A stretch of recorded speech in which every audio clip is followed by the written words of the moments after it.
right, Tallahassee area Big Ben football fans, welcome to the Extra Point. I'm Mark Adams, and I'm joined by my tag team partner, as usual, Coach Cofield. We are 4 quarters online. Coach, it's the second round of the playoffs. We are in the thick of probably one of the most exciting playoff runs on across all classifications in our area. We had a great week last week. A couple of teams bit the dust, but so far, we're pretty much most of the teams in the Big Bend area are making a very strong statement here in the FHSAA playoffs. Yeah, Mark, the tree is getting pruned and everything is coming down to the wire. The pretenders are gone and the contenders are still alive. Look for the Tallahassee area to do very well. It seemed like after the first 2 rounds, but I'm excited about what's left, the teams that are left. All the teams in this area got a good chance. Yeah, let's go ahead and not waste any time. Let's go ahead and jump into it. Florida High taking on Andrew Jackson. Seminoles just really ran away with this one, 42-6. Literally, Florida High remains undefeated at 9-0 on the year. Really, a 35-point first half is pretty much ended the game. Trey Donaldson was 16 of 21 for 202 yards, 4 touchdowns, and 4 different wide receivers scored. He's probably the most selfless person I've seen, spreading the ball around, making sure everybody gets a chance to get into the end zone. That's the job of the quarterback, Bart, to make sure everybody eats and everybody be happy, and then the whole team is happy when everybody participates. So Taylor and Jordan Gilly led the defense with 9 tackles apiece. Florida High's playing some of the best football in the area, if not the state, in their classification right now. And to me, they look very, very poised to get back to the state finals. After the successful season they've had and the successful first part of the playoffs, I think that's a true statement. Look for them to do. I'm looking for them to go all the way and possibly take home the championship. In fact, in Tallahassee, anyway. So, hey. Pretty big opponents still loom out there in the state playoffs. But man, Florida High is looking very good right now. Meanwhile, Lincoln, back in the capital city, Lincoln downs First Coast 42-8. Really wasn't a game for the Trojans, who are at 6-1 on the year. Stellar performance by Dominic Larry. We talked about him earlier in the season. He had 6 receptions for 133 yards and 2 touchdowns to lead the offense, including a 74-yard absolute burner. Left everybody in the First Coast defense looking for their shoelaces. Perry Fisher was 12 of 21 for 170 yards. And on the defensive side of things, linebacker Amarion LaRoche had 9 tackles, and defensive back Darian Lawrence had 2 interceptions to lead the Trojans on defense.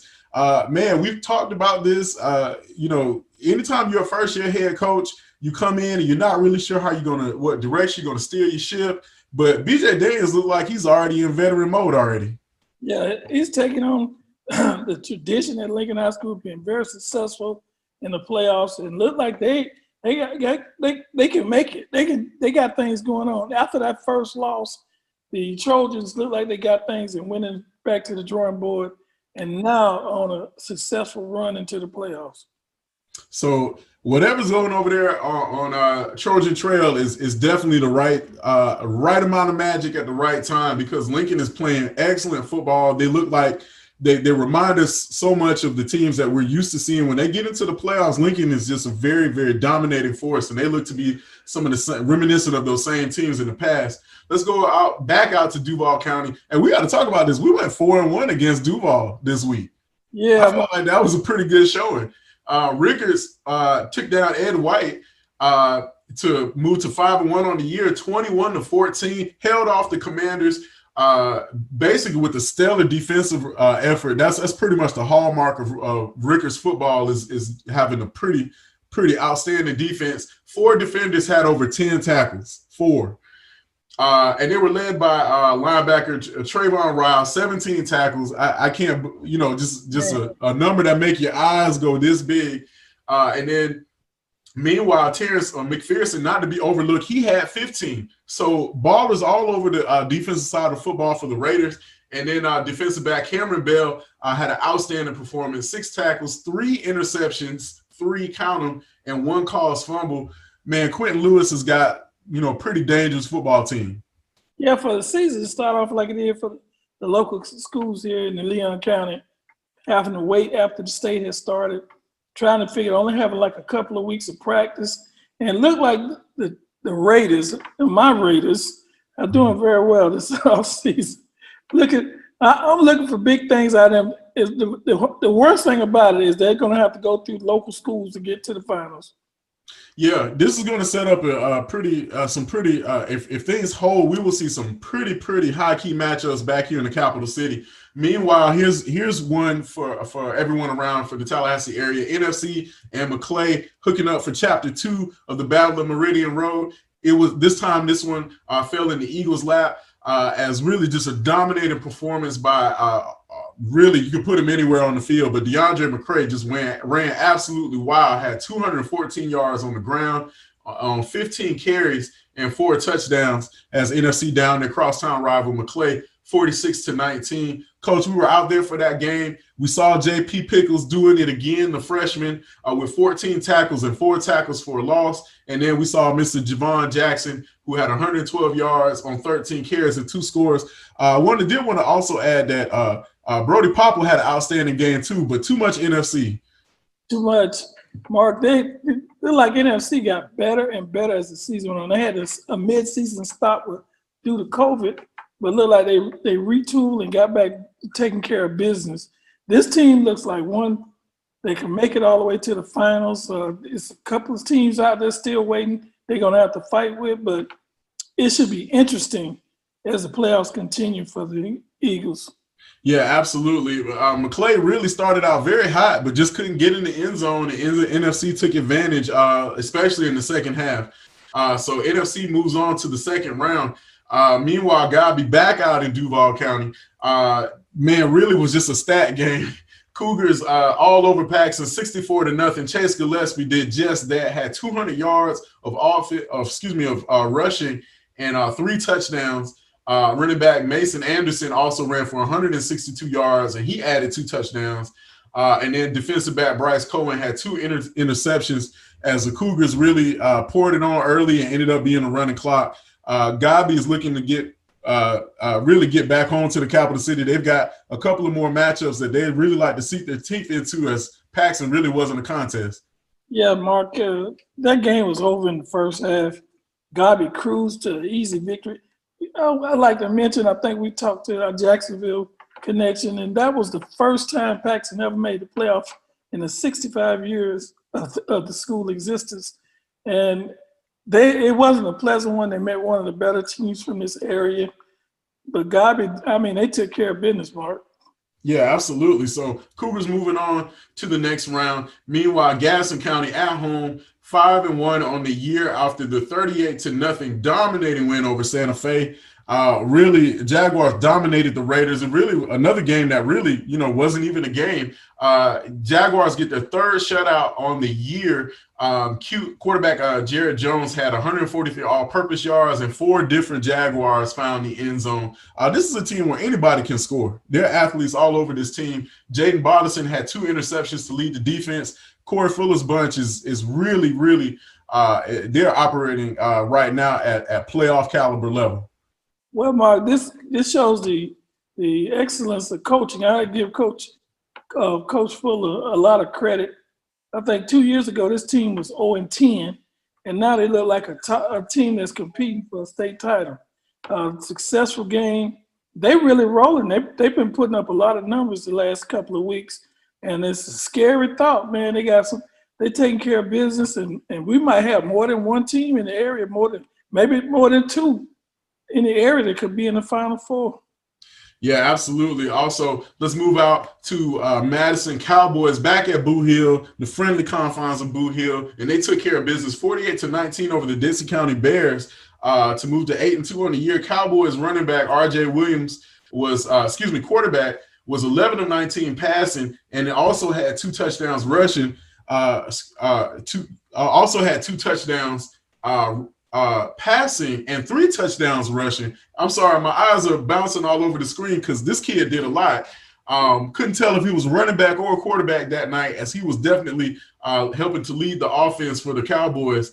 Meanwhile, some familiar faces that we know on the defensive side of the ball, linebacker Keyshawn Mitchell, we talked about him earlier in the season, and linebacker Greg Mitchell, each had 11 tackles apiece to lead the defense, while Zamarion Robertson, the defensive back, had 2 interceptions. This is Cowboy football. This is what Coach Cole was talking about at the beginning of the year, where he said we're going to crawl and get back to the state championship finals. And really, they look like one of the best teams in 1A on their side of the bracket. Yeah, Mark, this game started out pretty close. At one time, the Cowboys were behind, and we looked up, and the next thing you know, they're up by two touchdowns, and the score is not indicative of the game, and the Cowboys took care of business as expected. Right. Let's go out to Pensacola, Wakulla. The War Eagles traveled out there to Pine Forest, one of the toughest places in the state to play. I've been out there a couple of times. You really got to bring your A game when you go into Pine Forest. And unfortunately for the War Eagles, the amount of effort that they had just wasn't enough as they fall 28-21 in overtime. Heartbreaking loss for the War Eagles. Pass just fell a little bit short of the open receiver or the intended receiver. And Pine Forest comes away, to me, really snuck up on one of the better teams out of the Big Bend as Wakulla just wasn't able to squeak that one out. But not without the offensive efforts of Jakari Irvin, who ran for 121 yards. He and Zamarion Swift both had a pair of touchdowns, and each both scored, and Zamarion had 183 yards on the ground. So, man, heartbreaking loss for the War Eagles. Really thought at one point they were going to pull that one out. We were keeping up with scores all night, and just tough loss for Coach Cleese and his bunch. Yeah, Mark, it was unexpected, but I knew it was a tough place to play. Thought that the War Eagles would pull it out. Unfortunately, the season comes to abrupt end. I thought this would be a team, and was predicting that they're a good shot for being in the finals. But, you're playing in a tough place. Anything can happen in the playoff. Like you said, you got to bring your A game. Yeah, when you're on the road, you definitely don't want it to be close. But great season for the War Eagles. Had some outstanding efforts by a lot of great young men, and a lot of those juniors will be back next year. Meanwhile, our friends down in Live Oak, Suwannee taking on Terry Parker out in Duval once again. Suwannee was able to squeeze by and survive, really, Terry Parker, 14-7. Great defensive effort by the Bulldogs to advance to the next round. Running back Gary Martin ran for 100. Defensive back Javarian Smith had a crucial interception, and defensive lineman Antonio McKinney had a sack and a forced fumble to lead the defense. And really, for Kyler Hall and his group, this is exactly where they want to be. They're playing outstanding defensive football, and they're doing just enough on the offense to keep teams off balance. Yeah, Mark, to win championships, you got to have defense and just enough offense, just like you said, to continue. You got to win and continue in the playoffs. And that's all that counts. Bluntstown downs Port St. Joe 29-12. A game we thought would be kind of close. Both teams seemed pretty evenly matched, but Tigers at home pretty tough to beat.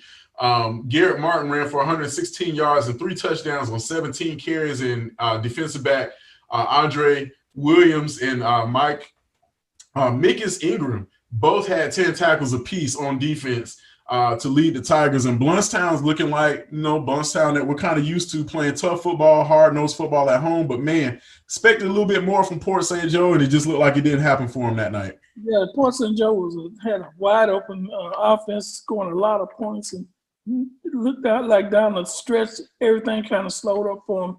Only was able to put up 12 points. I was surprised also. I thought that that Port St. Joe would give him a better battle than that. But, hey, that's the way it blows. The wind blows here in the playoffs. If you don't bring your A game, you go home. Yep. And that sets up a pretty good matchup with Sneeze, who was a 44-14 victor over Liberty County, moving 7-2 on the year. Quarterback Calvin Stringer ran for 2 scores, and running back C.J. McMillan ran for 100 yards on just 2 carries, touched the ball twice, took it 50 yards each time, and had a touchdown to help lead the offense.